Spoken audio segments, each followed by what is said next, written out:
Hey guys, so today we are making pizza from scratch.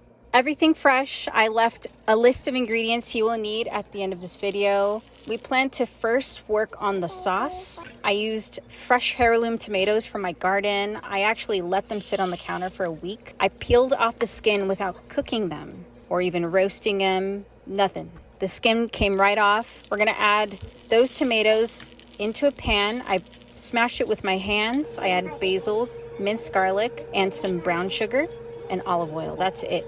We're gonna let this cook for about 15 minutes. We want it to kind of reduce. It's pretty watery. After this, we are going to work on activating our yeast. You're gonna need some warm water. I used honey, but you can use brown sugar if you'd like. You're gonna let that activate for about 10 minutes. Then we're gonna work on the flour, on the actual dough. That is pretty simple. You do wanna add some salt. Once your yeast water is activated, we're gonna then add that to the dough. After that, you're just gonna let your dough rise for about 20 minutes. You can cut that dough in half if you wish to have a thin crust pizza, but I went ahead and used the entire thing for just a regular pizza. I didn't do a whole crust arrangement. I just kind of pushed it down on the pan. I love to add a bit of cornmeal to the bottom and spray it down with some olive oil. That way it doesn't stick. Before adding any tomato sauce, we have to bake our crust for about 10 minutes.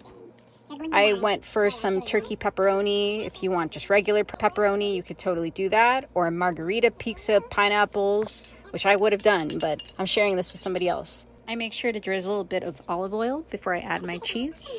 And I bake that in the oven for about 22 minutes at 350.